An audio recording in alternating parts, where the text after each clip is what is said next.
봉독하겠습니다. 시작.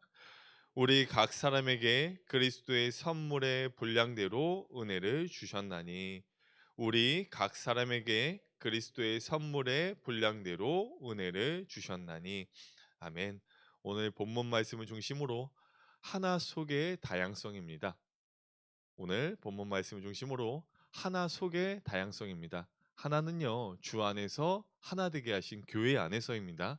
교회 안에서의 통일성 안에서의 각각의 각 사람에게 하나님께서 은사를 주셨습니다. 은혜를 부어 주셨는데 이것이 바로 다양성입니다. 오늘 7절 말씀을 중심으로 말씀을 나누도록 하겠는데요. 7절부터 16절까지는 또 한 단락을 이루고 있습니다. 우리에게 은사를 주시니요 또 은사를 주셔서 너희가 이 은사로 무엇을 위해 쓰임 받아야 하는지 또 이 은사를 어떻게 맡은 자로서 잘 관리를 해서 성장하고 훈련받아서 궁극적인 그 목적은 무엇이냐? 다른 것이 아니라요. 에베소서 4장 12절 13절의 말씀처럼 다음 시간에 이제 이어서 볼 텐데요. 이게 궁극적인 목적이에요. 12절 13절 보시면 이는 성도를 온전케 하며 봉사의 일을 하며 그리스도의 몸을 교회를 세우기 위해 우리에게 구원의 은혜를 베풀어 주셨고 그 은혜뿐만 아니라 우리에게 각각 그리스도의 선물의 분량대로 이 은혜는요, 은사의 은사, 은사를 주셨구나. 이 은사를 통해 너희가 온전케 되고 봉사하며 그리스도의 몸을 세워야 해. 그리고 13절, 우리가 다 하나님의 아들을 믿는 것과 아는 일에 하나가 되어 온전한 사람이 되어 그리스도의 장성한 분량이 충만한 데까지 이르게 하기 위해 우리에게 하나됨을 힘써 지키고 그 하나됨 안에서 우리에게 주신 각각의 그리스도의 선물의 분량대로 그 은사를 잘 맡고 잘 관리하는 우리가 되어야 한다라는 것이 전체의 이 단락의 궁극적인 목적입니다. 그 안에서 오늘은요, 7절의 말씀을 중심으로 우리에게 주신 은사는 어떤 은사인지, 내게 주신 그 은사가 무엇인지를 묵상하고요. 그 은사를 무엇을 위해 사용하고 있는지, 무엇을 위해 쓰임 받고 있는지를 적용하며 돌아가는 시간을 갖도록 하겠습니다. 오늘 말씀의 제목처럼요. 주 안에서 1 절부터 6 절까지는 하나됨을 계속해서 반복하고 있었어요. 평안에 매는 띠, 평안에 성령의 하나 되게 하신 것을 하나 되라가 아니라 하나 되게 하신 것을 힘써 지켜야 돼. 그 지키는 방법은 2 절에 겸손과 온유와 오래 참음과 사랑 가운데서 서로 용납의 방법이고 하나됨을 힘써 지켜야 되는 근원이자 그 이유는 무엇이었느냐? 몸도 하나요, 성령도 하나요, 부르심의 한 소망도 하나요, 주도 하나요, 믿음도 하나요, 세례도 하나요, 하나님 아버지도 하나. 이 7가지 하나가 근거가 돼서 하나됨을 힘써 지키라고 말씀하셨습니다. 그리고 지난 시간에는 삼위일체 성부, 성자, 성령님도 하나이기 때문에 우리가 하나됨을 힘써 지켜야 되는 이유를 말씀드렸고요. 이제는요. 7절 보시면요. 하나에 힘썼던 사도 바울이 다양성을 이야기하고 있어요. 7절 말씀 다시 읽어볼게요. 다시 읽어보겠습니다. 시작. 우리 각 사람에게 그리스도의 선물을 분량대로 은혜를 하나됨 속 안에서 우리에게 각각 은사를 주셨습니다. 이 은사는 교회를 세우기 위한 은사입니다. 결국 이 교회를 세우기 위해 하나님께서 우리에게 주신 은사가 있다라는 거예요. 우리에게 구원을 베푸실 때 구원의 은혜뿐만 아니라 나아가서 그리스도의 몸된 교회를 세우기 위한 은사를 주셨다. 이 은사를 발견하는 게 첫 번째 목적이고요. 이 은사를 무엇을 위해 사용하느냐가 두 번째 목적입니다. 그렇다면 우리에게 공통적으로 주신 은사가 있고 개별적으로 각각의 주신 은사가 있습니다. 공통적으로 주신 은사는요. 하나님의 성품적인 은사예요. 그 말씀이 오늘 본문보다는 베드로전서 4장 8절에 좀 더 구체적으로 나와 있는데요. 오늘 말씀 다 찾아볼까요? 신약 성경 베드로전서 4장 8절부터 11절도 마찬가지로요. 교회를 위해 이렇게 선한 청지기로서 봉사하는 일에 힘써야 돼 같은 본문입니다. 그런데 여기서는 구체적으로 공통적으로 주신 첫 번째 은사가 있고요. 각각의 주신 은사가 구별적으로 나눠주고 있어요. 그러면 공통적으로 우리에게 주신 첫 번째 은사가 무엇이냐? 베드로전서 4장 8절입니다. 8절 9절 같이 읽어 볼게요. 시작. 무엇보다 열심으로 서로 사랑할지니 사랑은 허다한 죄를 덮느니라. 9절. 서로 대접하기를 원망. 아, 성도에게 구원받은 성도에게 주신 첫 번째 공통적인 은사는요. 다른 것이 아니라 사랑이에요. 사랑. 너 구속의 은혜로 하나님의 그 무한한 사랑으로 너 사랑받았지. 그러면은 이 속성이 관계적인 속성으로 우리에게 적용되어져 우리에게 성품적으로 어떤 은사를 주셨다? 사랑의 은사를 주셨다. 그래서 성도가 이 주신 첫 번째 은사로서 각각의 역할로 무엇을 감당하기 전에 이 은사의 능력이 나타나야 돼요. 사랑의 은사의 능력이 나타나야 합니다. 이 사랑은요.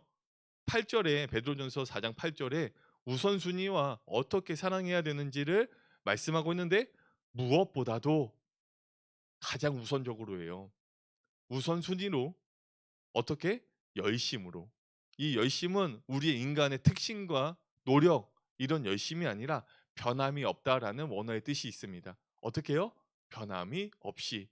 변함 없이 간절히 뜨겁게라는 원어의 의미가 있어요. 우리가 생각하는 열심과 특심의 의미가 아니라 무엇보다 우선적으로 최우선적으로 우선순위로 어떻게? 열심으로. 변함 있이 없이요? 변함 없이. 누가 우리를 이렇게 사랑해 주셨을까요? 하나님이요. 맞아요. 하나님이 우리를 이렇게 무엇보다 그 다른 누구보다도 우리를 무엇보다 어떻게 해요? 열심으로 변함 없이 사랑해 주셨으니 너희도 서로 사랑해. 그래서 그 사랑은 무엇보다 열심으로 사랑하는 그 사랑은 다른 사람의 허다한 허물과 죄를 덮을 수 있어. 이 사랑으로 허다한 죄를 덮을 때 허물이 덮여질 때 사람과의 관계에서 그 장애물이 없어질 때 서로 대접할 수 있고 대접할 때 서로 원망이 있어요? 없어요? 없어요. 왜? 왜냐하면 사랑으로 먼저 그 장애물들과 허물들이 덮여졌기 때문에 섬김과 봉사와 헌신을 할 때 원망이 있어요? 없어요? 없어요. 그래서 순서도 중요해요. 8절과 9절의 순서도요. 너희 하나님께 무엇보다 열심으로 사랑을 받았지. 그럼 서로 사랑해. 먼저는 서로에게 대한 원망거리가 없이 그 허물을 덮어야 돼. 그러면 원망 없이 서로를 어떻게 섬기고 대접할 수 있어. 이게 우리에게 주신 공통적인 은사예요. 공통적인 은사죠. 그다음 10절. 각각의 은사를 주셨습니다. 10절 다 함께 읽어볼게요. 시작. 각각 은사를 받은 대로 하나님의 각양 은혜를 맡은 선한 청지기 같이 서로 이것도 은사를 주신 목적이 봉사예요. 교회를 세우고 온전한 성도의 분량에 이르기까지 온전케 하기 위해 우리에게 은사를 주셨구나. 각기 다른 은사를 주셨습니다. 어떤 성도에게는 물질의 은사를, 어떤 성도에게는 말의 은사를, 어떤 성도에게는 기도의 은사, 찬양의 은사, 또 자기에게 주신 어떤 기술적인 은사를 통해서 교회의 고장난 부분을 고치기도 하며 어떤 성도의 위로에 탁월한 사람이 있기도 하면요. 어떤 사람은요. 이 분위기를 되게 좋게 만드는 그런 성도들의 각양 은사가 있습니다. 공통적으로 주신 사랑의 은사 안에서 각기 다른 각각 사람들에게 주신 은사가 있습니다. 그래서 우리 몸 각 지체에서도요. 그 지체 하나하나가 쓸모가 없는 지체가 없어요. 눈썹도요. 반드시 있어야 돼요. 눈썹을 다듬다가 잘못 밀어 가지고 눈썹이 없어진 적이 있는데요. 그 눈썹의 소중함을 없어지고 나서야 알았어요. 단지 이 눈썹은 미용을 위해 있는 게 아니라 제가 운동을 하고 땀을 흘릴 때 눈썹이 없어지니까요. 이 땀이 눈으로 그냥 들어오더라고요. 그때 알았어요. 눈썹이 단지 잘 보이고 이뻐 보이기 위해 있는 게 아니라 내 눈에 들어가는 땀과 눈물들을 빗방울들을 눈으로 들어가지 않게 막는 중요한 역할을 하고 있었구나. 그런데 그것을 언제 알아요? 없어졌을 때. 있을 때 몰라요. 있을 때 소중함을 몰라요. 그리고 우리가 무슨 일을 사역을 감당할 때도 우리가 그 한 사람의 탁월한 은사로서만 하나님께서 세워 주신 공동체 안에서 그 사명을 감당하는 것이 아니라요. 지난번에도 말씀드렸듯이 각 지체가 각 역할을 하나됨을 힘써 그 역할을 감당할 때 그 한 마음, 한 뜻으로 그 사명을 감당할 수 있어요. 지난번에도 말씀드렸듯이 못을 하나 박는 것도 못을 하나 박으려면요. 왼손은 못을 들고 있어야 돼요. 손가락은요. 못을 잘 지지하고 있어야 돼요. 그리고 눈은요. 못을 박는 곳을 뚫어지게 바라봐야 하고요. 오른손은요. 망치를 들어야 돼요. 그런데 자세를 어중하게 자세를 잡으면요. 그 못을 제대로 박을 수가 없어요. 자세도 제대로 잡고 다리도 그 자세를 제대로 지지할 수 있는 폼을 잡으며 시선은 못에 눈을 떼지 않고 왼손은 잡고 있고 오른손은 망치질을 딱딱딱 맞춰서 해야 돼요. 그런데 이 몸에 있는 그 각 지체들이 그 못을 박는 일에 집중을 하지 않잖아요. 그럼 무슨 일이 벌어지느냐? 헛방질이에요. 아니면은 내 손을 망치로 치는 사고가 날 수밖에 없어요. 못을 박는 하나의 일을 감당함에도 각각의 지체가 각기 자기가 맡은 은사와 역할을 통해 하나됨을 힘써 지키며 그 사명을 감당하는데 우리도요 얼마나 각양각색의 하나님께서 우리에게 은사를 주셨습니까? 우리 교회에 수천 명의 성도들이 있어요. 각기 다 달라요. 생김새가 다를 뿐만 아니라 우리에게 주신 은사가 각기 달라요. 그 은사를 통해서 우리에게 주신 비전, 우리에게 주신 사명을 감당하는 거예요. 그런데 내가 맡은 분명한 내게 주신 은사로서 이 일에 쓰임 받아야 되는 그 역할을 감당하지 못하잖아요. 그 사명을 온전히 감당할 수 있을까요? 없을까요? 감당할 수 없어요. 삐그덕대요. 내가 감당할 내가 가지고 있는 은사가 다른 사람이 가지고 없는 은사가 있을 수도 있고요. 내가 없는 은사가요. 다른 사람이 가지고 있는 은사가 있을 수도 있어요. 다 똑같이 말씀을 전하는 사도로서 어떤 목자로서 기도하는 특별한 은사를 동일하게 주신 것이 아니라 각자 주셨습니다. 그럼 먼저 오늘 말씀을 통해 그럼 하나님께서 나에게 구원의 은혜를 베풀어 주셨을 뿐만 아니라 교회를 위해 주신 은사가 무엇인가를 생각해 보셔야 돼요. 분명히 있으세요. 분명히 있으십니다. 그 은사를 이제 마지막 세 번째 적용점이죠. 나는 이 은사를 무엇을 위해 사용하고 있는가? 정말 교회가 세워지는 일에 사용하고 있는가? 아니면은 나 한 사람의 이익과 이기심을 위해 은사를 사용하고 있진 않는가? 세상을 위해 쓰임 받고 있진 않는가? 사시미도요. 사시미가 대장장이가 그 사시미 칼을 만들 때 그 사시미 칼을 만든 분명한 목적이 있어요. 어떻게 쓰임 받았으면 좋겠다라는 분명한 목적이 있죠. 그 목적은요. 유명한 일식 요리사의 손에 들려 가지고 정교한 요리를 할 때 특별히 생선회를 내 요리사의 의도대로 얇은 회를 썰거나 두꺼운 회를 썰거나 요리를 할 때 정교하게 잘 쓰라고 사시미 칼을 만들었어요. 그쵸? 그런데 이 사시미 칼이요. 일식 요리사의 손에 들려 있지 않고 깡패의 손에, 건달의 손에 들려서요. 남을 해치는 일에 쓰임 받을 수도 있어요, 없어요? 있어요. 창조의 목적, 지음받은 목적대로 쓰임 받지 못할 때 이것은 영광스럽지 못한 거예요.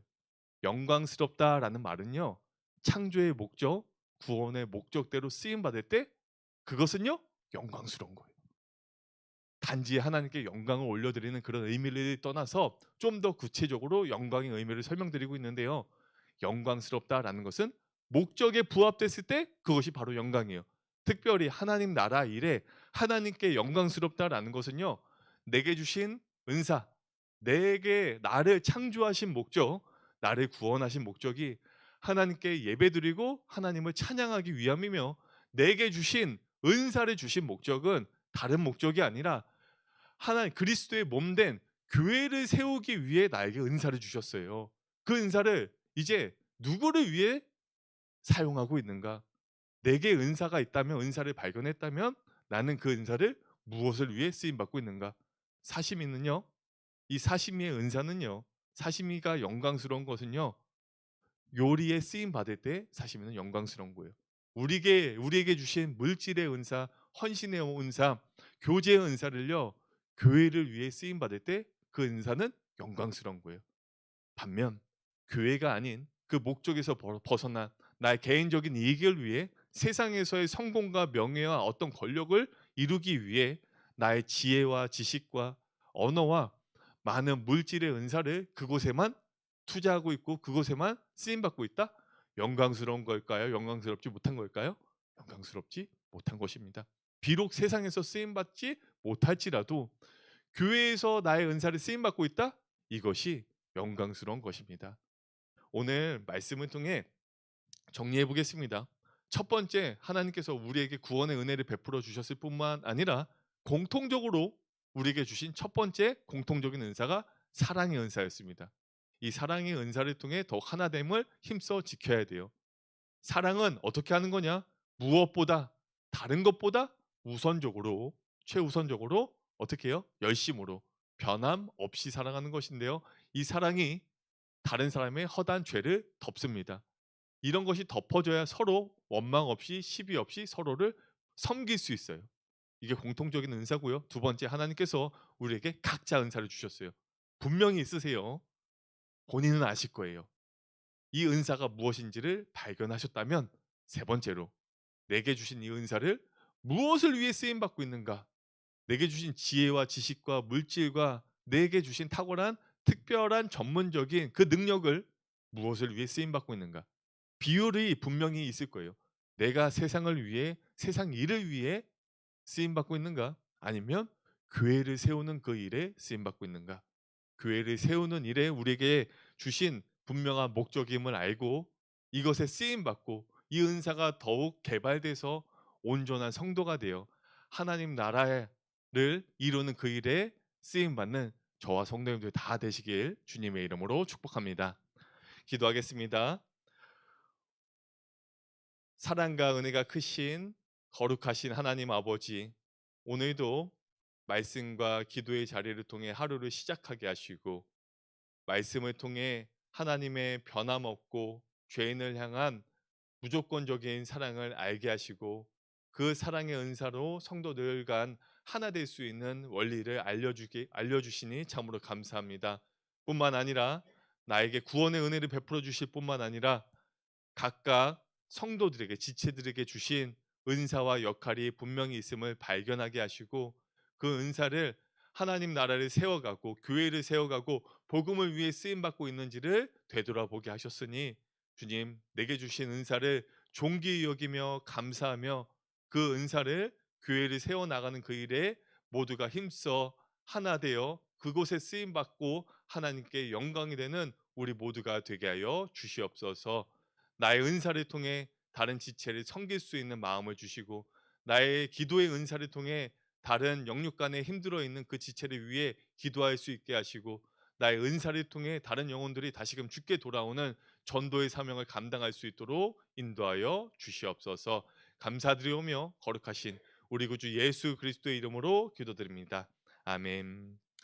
말씀이 기억하시며 각자의 기도 제목과 교회와 목사님과 특별히 오늘 주신 은사를 묵상하며 교회를 위해 쓰임 받겠노라 다짐하는 기도를 하시고 돌아가시는 성도님들 되시길 바랍니다.